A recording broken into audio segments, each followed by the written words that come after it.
Carla, Felipe, ouvinte, eu fiz uma viagem, eu estava em Washington e fui para Tóquio. Olha como fez assim, ó. E foi um voo sem escala. Aí você chega em Tóquio e você vai tocando a sua vida, aí você dorme, você acorda e tal. Bom, e aí você sente o tal do jet lag. Jet lag.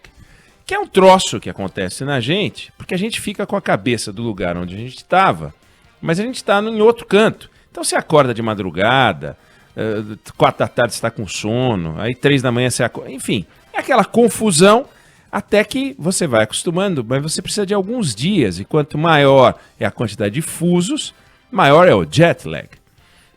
Aí faz assim, vamos voltar para 1989, quando eu virei chefe da sucursal da revista Veja em Brasília. Era um moleque, eu tinha 24 anos, e o presidente era o José Sarney, que aliás foi uma das primeiras visitas institucionais que eu fiz, né? Fui me apresentar para os poderes, tô chegando, vou comandar a revista aqui em Brasília e tal.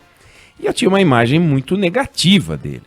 Aí ele me recebeu de uma maneira gentil, foi generoso, abriu os braços, me contou a história dos móveis do gabinete, perguntou da minha vida, devia estar pensando no Ulisses Guimarães, no Antônio Carlos Magalhães, não sei o quê, mas enfim, se comportava como se eu fosse a pessoa mais importante da vida dele na história. Cantou musiquinha de campanha política antiga. Bom, eu saí de lá com uma impressão totalmente diferente da impressão negativa que eu tinha dele. E aí, naquele momento, eu vivenciei uma experiência que é uma variação do jet lag, que eu já falei dele aqui, que é um fenômeno chamado power lag, que você fica meio balançado, seu metabolismo mexe, seu relógio biológico mexe também, e você começa a achar algo diferente do que você achava antes. E demora alguns dias para você voltar ao normal. Agora você imagina, eu fiz uma visita ao Palácio do Planalto para falar com o presidente da República, foi o primeiro presidente da República com quem eu falei, foi o José Sarney. Aí o sujeito é nomeado para o governo. Ele vira ministro de Estado. Aí ele passa a viver o Diário Oficial Lag. Ele passa a viver um negócio que é um troço incrível. Ele é nomeado e ele não quer considerar a possibilidade de ver o nome dele publicado de novo no Diário Oficial, na condição de desligado do governo, né? Porque foi nomeado. Aí ele não quer ser desligado do governo, desligado do carro oficial, desligado do jatinho oficial, desligado da mordomia, desligado do passaporte diplomático, desligado da luz, da manchete, da bajulação, daquela baderna, aquele troço todo que envolve o ministro. Pode ser ministro da pesca. O prefeito do Rio foi ministro da pesca, né? Marcelo Crivella. O que faz o ministro da pesca, né? Imagina, coisa ridícula. Ministro da pesca. E ele queria, ministro, por favor, venha para cá. Aquela bajulação. Aí o camarada é ministro da economia, Paulo Guedes. Você imaginou? Paulo Guedes, ministro da economia. O que faz o ministro da economia? Bom, ele formula soluções para organizar todos os setores econômicos. Uma canetada dele pode ser uma coisa inacreditável. Ele cuida da Receita Federal, ele cuida do Tesouro Nacional, ele cuida do Banco Central, ele chefia o Banco do Brasil, a Caixa Econômica. É um negócio monumental, né? Todas as políticas públicas que envolvem cifrão passam por aquele gabinete, Paulo Guedes. Aí o presidente da República dizia que ele era o cara. O presidente da República, na época, o candidato. Chegou a ser um candidato exótico. Quem chegasse ao segundo turno com o Jair Bolsonaro seria o novo presidente da República. O Geraldo Alckmin acreditou nisso. E 1% das pessoas que votaram no Geraldo Alckmin também falaram, não, ele vai chegar no segundo turno e vai triturar esse Bolsonaro, né? O Fernando Haddad acreditou nisso, né? Não, vou ser o novo presidente da República, vou suceder a Dilma, né? E aí o Jair Bolsonaro entrou, o Paulo Guedes virou ministro, aí disse, agora eu sou o cara. Eu era o posto Ipiranga, agora eu vou mandar pra caramba tudo que eu fizer e tal. E começou a falar. E ele impressiona, porque ele fala muito bem, né? Devia ser um garoto na escola que chamava atenção, na faculdade. Sempre foi considerado o cara, nunca ninguém chamou ele para ir pro governo, que é uma coisa pra gente pensar. Mas, enfim, acabou indo pro governo. Discurso sempre muito antenado com as coisas e tal. Aí você olha e fala, o que está acontecendo com o Paulo Guedes, né? Hoje de manhã, O sujeito tomou uma bordoada no meio da fuça. Mas é uma bordoada, ele tomou um cruzado no queixo e um chute no fundilho. O Bolsonaro, hoje de manhã, foi para as redes para dizer o seguinte: o governo está proibido de falar em Renda Brasil, que o programa Bolsa Família vai continuar. Vem cá, o Renda Brasil começou a ser discutido no Ministério da Economia por ordem do Palácio do Planalto. O Paulo Guedes, ele pode ser tudo, agora maluco ele não é. A gente nunca viu ele andando de Napoleão, né? Com a mão na cintura. Soltaram a nota de R$200. Ninguém nunca viu o Paulo Guedes rasgando uma nota de R$200 para dizer, olha, eu tenho 2 de 100. Ele nunca fez um negócio desse, porque ele não é doido. Aí o Paulo Guedes leva uma dessa na fuça.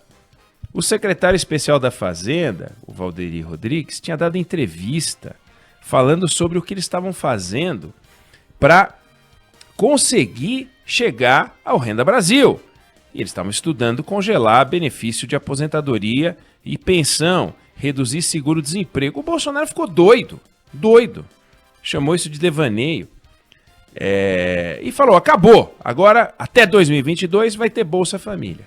Aí é de se perguntar, e por isso eu falei, quando eu abri, 12:02, fico aqui até as 2 horas da tarde, não sei se o Paulo Guedes pode dizer o mesmo, é de se perguntar o que o Paulo Guedes está fazendo lá ainda agora, 12:10, ele ainda é ministro da Economia.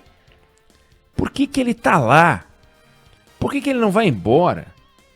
Desde que ele entrou, a gente pega a agenda do Paulo Guedes e fica olhando e perguntando o que ele conseguiu até agora. Nós já falamos um pouquinho dessa análise em outros momentos, né? A reforma da Previdência não é dele, é do Rodrigo Maia e do Michel Temer. E o Rodrigo Maia que emplacou esse troço. Na reforma tributária, que é ridícula, a proposta do governo é ridícula, já tem 2 projetos andando no Congresso Nacional, Senado e Câmara já se entenderam para unificar, o Rodrigo Maia já disse que não tem a menor importância o que o Paulo Guedes disse. Com o Rodrigo Maia, o Paulo Guedes já não fala, não quer nem saber, o Rodrigo Maia já disse que não dá atenção para ele.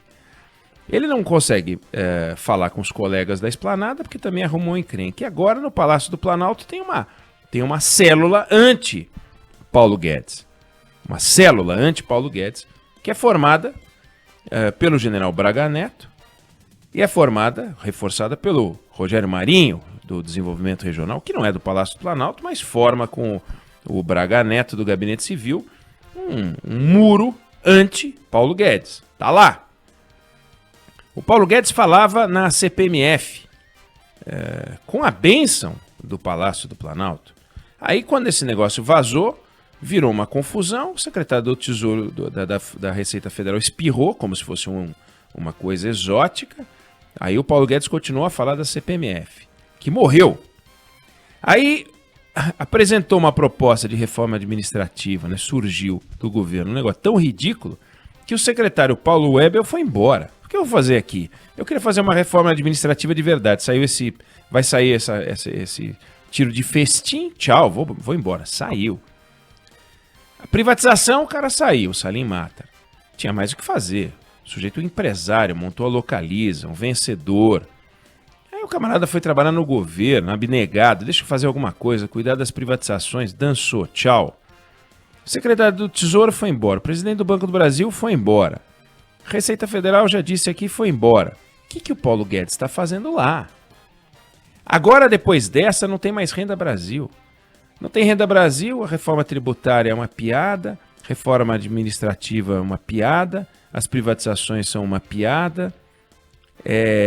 O Paulo Guedes está virando uma piada.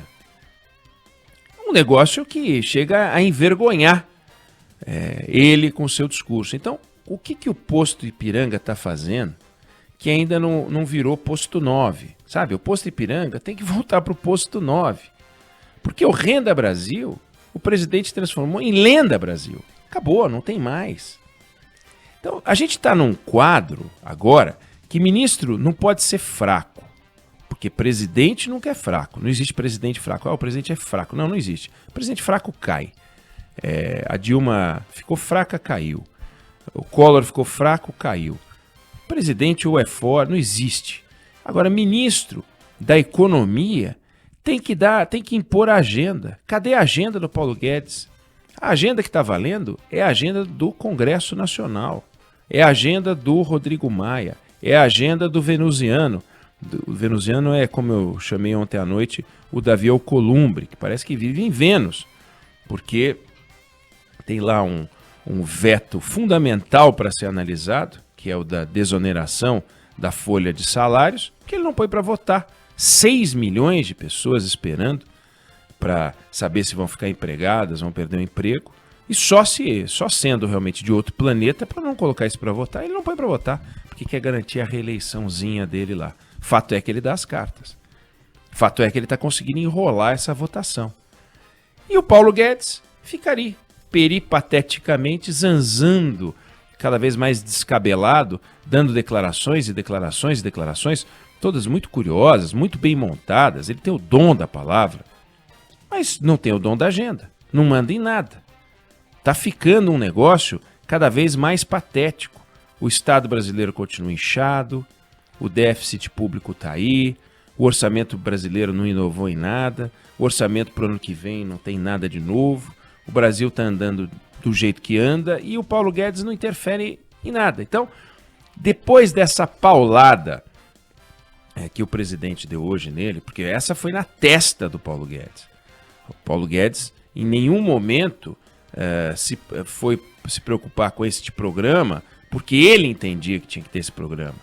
Era uma coisa que vinha sendo conversada com o presidente da República, o presidente deu-lhe na testa. Então é de se perguntar o que diabos o Paulo Guedes ainda está fazendo ali.